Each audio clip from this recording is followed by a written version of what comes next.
ishtirok etayotgan jahon chempionati ishtirokchilari bu umumiy darajani belgilab bermoqda. Shuningdek, O'zbekiston milliy terma jamoasining raqiblari geografiyasi va ularning darajasi ham kattalashib boryapti.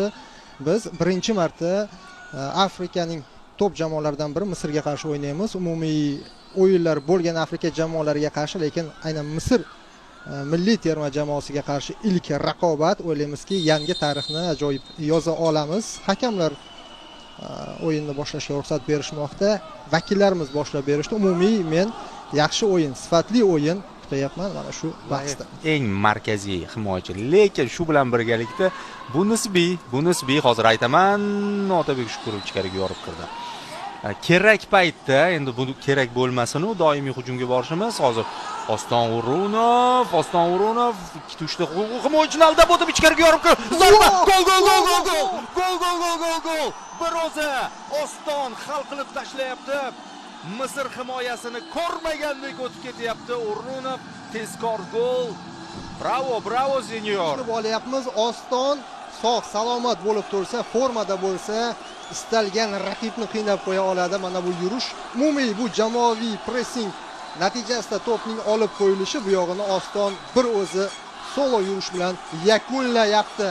Mana nega har bitta murabbiy ishlayotganda terma jamoamizda Oston O'runov sog' paytida uni asosiy tarkibga tushiradi. Chunki u mana shunday yurishlarga jur'at eta oladi va masalani hal qila oladi. Fantastik gol. Ishlayotgan edi, ya'ni chiziqni e'tiborga olib to'xtadi. Narigi ikkita yarim final, ya'ni narigi ikkita jamoa o'y xatoga yo'l qo'ydik hozir. Salah e'tibor qaratish kerak. Zarba yo'llandi, yaxshi. O'zi to'g'rilab ketdi Abduvohid. Uzr so'rayapti sheriklaridan. Qolganlarning deyarli barchasining xizmatidan bosh murabbiy foydalanishi mumkin. Umumiy jahon chempionatiga katta ehtimol mana shu tarkibning 70-80% borsa kerak. Hozir Sherzod chap qanotda to'pni qabul qildi. Shukurov pas so'ragan edi. Oston O'runov yana to'pni qabul qilib ichkariga yorib kiryapti. Ostonning zarbasi va to'p darvoza to'siniga tegib qaytmoqda. Voy ozgina. Terma jamoamizning muhim futbolchisi mana boyiga. Hoppa, devorchi ishlaganini qarang. Bu innovatsion nazorat qolyapti terma jamoamizda. Katanisda ham hozir keling, mana hujum. Ajoyib. Aldadi. Zarba! Darvozabon. Ostonni markaziy hujum sifatida o'ynatishga intilishni ko'rgandik. Ba'zida o'xshagan, ba'zida yo'q. Hozir qaysidir ma'noda oraliq bu yerda. Salah bo'lsang o'zingga shior ostida o'ynadi. Qolganlar ham hozircha unga qarshi yakkama-yakka yo'l. Mana o'ziga o'zi to'pni tashlab berdi. Bale uslubida qanot ham o'xshash, raqam ham o'xshash va texnika ham o'xshash. Faqat bor hali ham imkoniyat Oston O'runov. Mana endi pas va o'zi tepsa bo'lardi. Mayli. Hali o'zi xohlagan darajadagi xavfli zarbani hali berganlari yo'q va berishmasligiga harakat qiladi. Mana Eldor Shomurodovning imkoniyat va Eldor gol deyishga tayyorlanayotgan edim. Chunki bunday vaziyatlarda Shomurodov kamdan kam adashadi. Oston Hamrobekov. Shomurodov va hal qilyapti Shomurodov. To'pni olib qo'yib raqibdan Ostonga yetkazib berdi. Oston o'ng qanotga o'zi yorib kiryapti. Zarba yana bitta. Xuddi shunga o'xshash gol urishi mumkin edi, ammo bu safar darvozabon to'p berib yuboramiz shekilli Ostonga. Yana yorib kirdi. Zo'r. Nafaqat muxlislar, mutaxassislar, mutasaddilar keyin yana Qatarga qaytishadi. Endi masofa yaqin, 45 daqiqa parvoz. Borib kelsa bo'ladi. Yana Oston ketdi. Hoppa! Fint, darvoza bo'sh, lekin bu o'tkir burchak. Oston gol! 2-0. Taymda mustahkamlab qo'ymoqda ustunligimizni Oston O'runov. Bo'ldi, olib chiqing, oltin to'pni topshiring bugunga Oston O'runov. 5-golli vaziyatda bevosita ishtirok etdi. Yo'q edi, ofsayd. Otabek Shukurov. Boyatdan beri aytayman, Otabek bilan zo'r juftlik hosil qilishgan. Assist Otabekda. Ajoyib. Rivella.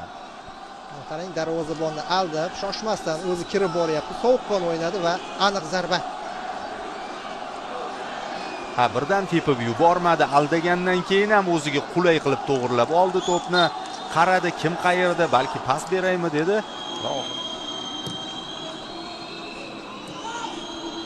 Vaqt tugadi Mabodoga. Oxirgi hujumga qo'yib beryapti uchrashuvni boshqarib borayotgan hakam. Qaytarish kerak. Zarba yo'llandi, yaxshi. Abduvohdan ham jiddiy seyf. Bo'ldi. Birinchi taym yakuniga yetyapti. Yaxshi taym o'tkazdik va Avlodning o'sha Shomurodovlar bilan chiqib kelganda eng yorqinlardan biri edi. 2015-yil Osiyoning eng yaxshi yosh futbolchisi bo'lgan, 2 karra Osiyo chempioni, turli yoshdagi terma jamoalarda. Chap qanotda variant bor, o'ng qanotda variant bor. Eldor Shomurodov oldinga boryapti. Mazgavoyga yetkazib berdi. Mazgavoy pas va Hojiakbar. Uy, bu pasmidi? Ko'proq pasga o'xshadi. Takmal. Yaxshi bo'ldi. Mazgavoy bitta. Mana shu yerda xatoga yo'l qo'ydik. Va Misr to'pni egallab olib hujumni boshlayapti. Pozitsiyalarni tiklab olishdi, lekin yigitlar Nasrullayev ikkinchi qavatda xavfli Nematovdan super vaziyatlardan biri, balkim eng xavflisi birinchi taymda uzoqroqdan tepilgan edi. Bu esa bosh bilan yo'llangan zarba. Muhammad Mustafo. Eng xavflisi shu chempionatiga yo'l olib bo'ldi. 9-inchisi harakat qilyapti. Bu haqida biroz keyinroq. Hozir terma jamoamizning hujumi anchadan beri ko'rmayotgan edik. Erkinov chap qanotda to'pni qabul qildi. Sherzod Nasrullayevdan jarima maydoniga bor. Mana shu edi uning. Hojimat, Sherzod va oxiri Shoma yaxshi nuqtani topdi. Pastroqqa endi aytish oson, o'sha vaziyatda Eldor yuqoriroqqa yo'naltirmoqchi bo'ldi. Imkoniyat bu tasdiqlanmagan, lekin biroz xavotir bor.